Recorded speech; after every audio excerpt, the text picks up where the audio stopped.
Salut tout le monde, aujourd'hui on se retrouve pour un tuto. Je vais vous expliquer ce qu'il faut faire si un des moteurs de votre drone racer ne tourne plus. Donc ce problème peut avoir plusieurs causes.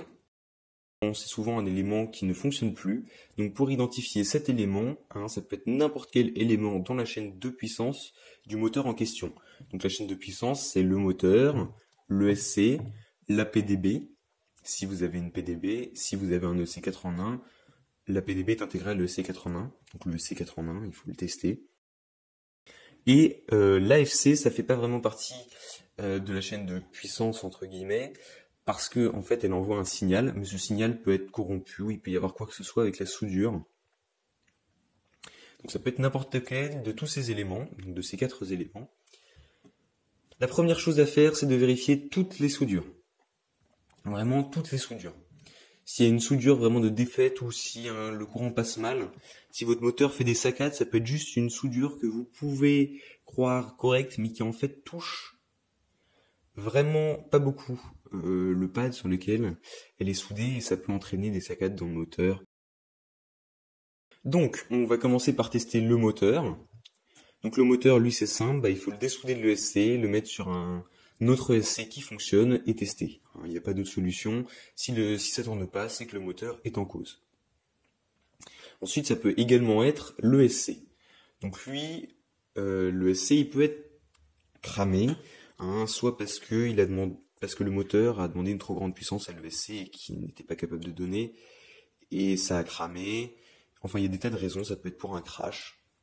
Donc quand un ESC est cramé, parfois ça se voit, on peut sentir une odeur de cramé, on peut voir une trace de brûlé quelque part. Donc à ce moment-là, c'est quasiment sûr que c'est l'ESC qui est en cause. Mais parfois il n'y a aucune trace physique et l'ESC ne sent rien. Et donc on peut tester de plusieurs manières un ESC pour savoir s'il fonctionne ou pas. Donc comme première technique, on peut utiliser un multimètre. Donc ce qui crame le plus souvent, sans laisser de traces sur un ESC, ce sont les MOVSET. Ce sont ces petits carrés noirs qui ont 4 pattes de chaque côté. Donc on va tester ces MOVSET avec un testeur de continuité, c'est-à-dire un multimètre. On choisit le mode test de continuité. C'est ici car il y a un petit symbole qui veut dire qu'il va faire du son. Donc on voit tout de suite que quand il est contact, ça sonne. Donc pour tester un MOVSET, c'est très simple. On va placer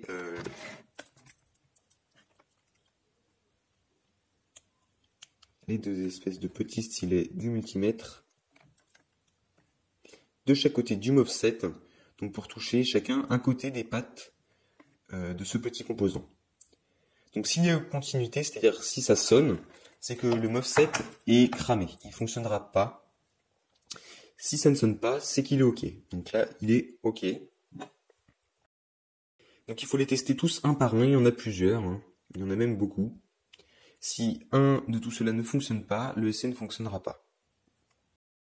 Donc sur celui-ci, il est cramé, lui il ne fonctionne pas, il y a ce MOVSET là qui est cramé, ça se voit, il y a une trace de brûlé, il est un peu déformé, et lui est carrément quasiment fondu. Donc dans ce cas-là, il y avait 2 moteurs qui ne fonctionnaient plus. Un de chaque côté.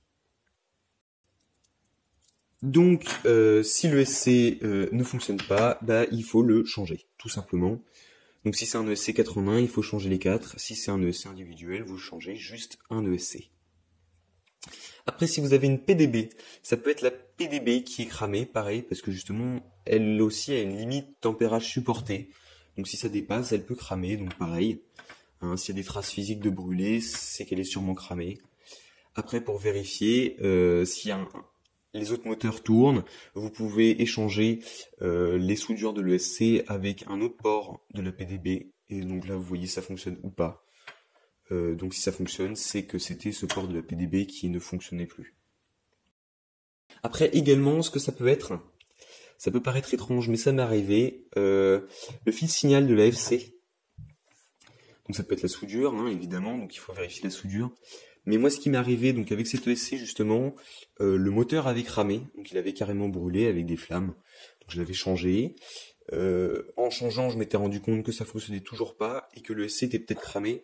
Donc je l'ai sorti du châssis J'ai donc remarqué les deux offsets cramés. Je me suis dit cramé, je l'ai changé. Et là, le moteur en question ne fonctionnait toujours pas. Et en fait, il se trouvait que c'était la sortie signal du contrôleur de vol qui sortait un signal erroné, ou je sais pas ce qui s'était passé. C'était peut-être cramé dans l'AFC, mais tous les autres moteurs fonctionnaient. Donc ce que j'ai fait, c'est que j'ai basculé la sortie signal moteur 1 sur un autre port, parce que sur les contrôleurs de vol, souvent, il y a 6 ou 8 sorties moteurs. Donc j'ai basculé la sortie moteur 1 sur la sortie moteur 5. Et il se trouvait que la 5 fonctionnait, et donc mon moteur a refonctionné. Donc c'est un problème qui peut arriver. Pour ça, il faut tester logiciellement avec Betaflight. Dans le CLI, il faut entrer une commande pour dépasser la source du moteur 1. C'était le moteur 1 dans mon cas.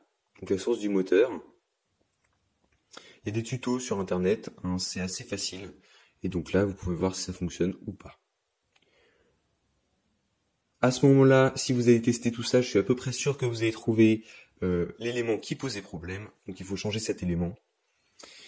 Donc j'espère que ce tuto vous aura aidé à identifier d'où venait votre problème et à le résoudre.